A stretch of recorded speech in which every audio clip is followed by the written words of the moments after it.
पहला सवाल कह रहा है कि आपके पास दो इक्वल सर्कल्स हैं। इक्वल सर्कल का मतलब हो गया इक्वल रेडियस के सर्कल्स, जिनके सेंटर्स का नाम है ओ और ओ डैश, और ये इंटरसेक्ट करते हैं यानी प्रतिच्छेदित करते हैं यानी काटते हैं एक दूसरे को, और वो पॉइंट है आपका ए और बी जहां ये काटते हैं। ओ ओ डैश 24 सेंटीमीटर का है, ए बी की लंबाई 32 सेंटीमीटर है। हमें बताना है कि जो सर्कल का रेडियस है वो कितना है। ठीक है, तो जरा इसको सॉल्व करते हैं क्विकली सवाल को। पहले डायग्राम बनाएंगे और डायग्राम बनाएंगे तो ये सवाल आसानी से हल हो जाएगा। तो सबसे पहले तो देखिए क्या करते हैं, इसका डायग्राम ड्रॉ करता हूँ मैं। तो एक सर्कल हमारा ये हो गया कुछ, और एक सर्कल हमारा कुछ ऐसा हो गया। दो सर्कल इक्वल रेडियस के हमने बना दिए। इसके बाद इनके सेंटर्स को बना लेते हैं। तो ये सेंटर्स हो गए, और इसके बाद हमारी जो ये ए और बी जो इंटरसेक्शन वाले पॉइंट्स होंगे उनको भी मार्क कर लेते हैं। तो ये हमारा ए बी हो जाएगा, ये हमारा ओ ओ डैश हो जाएगा, और इसके बाद हमारी दो रेखाएं हम और बनाएंगे, और उसके बाद हमारा डायग्राम कंप्लीट हो जाएगा। तो जो रेडियस होगा ना, अगर हम ओ और ए पॉइंट को ज्वाइन कर दें तो इस लेंथ को हम बोलेंगे कि ये रेडियस है।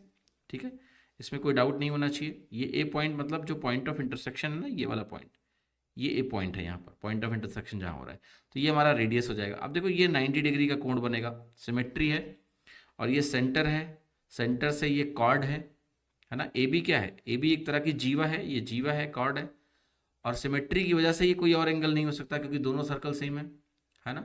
तो ये परपेंडिकुलर बनेगा, 90 डिग्री बनेगा। अब सवाल में जो डेटा दिया है उसके हिसाब से ओ ओ डैश 24 के बराबर है, तो ये जो लेंथ होगी ये 12 के बराबर होगी।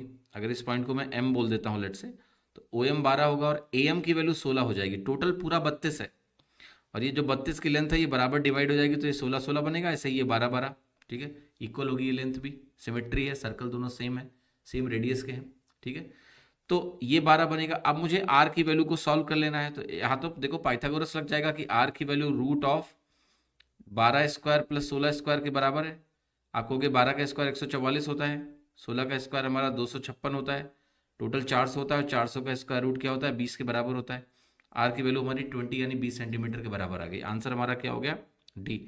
लेकिन इतना समय लगाना नहीं था इस सवाल में, क्योंकि अगर आपको ट्रिपलेट्स आते हैं तो ट्रिपलेट से ये सवाल तो तुरंत हो जाएगा। कैसे, आप अगर दो परपेंडिकुलर साइड्स को देखें 12 और 16, तो ये बेसिकली है 4 तियां 12 और यह है 4 चौके 16, तो ये 3 का 4 गुना है, ये 4 का 4 गुना है, और 3 4 और 5 राइट एंगल बनाते हैं पाइथागोरन ट्रिपलेट में, जहां पर ये 5 वाला हाइपोटेनस होता है, तो ये भी 4 गुना कर लीजिए।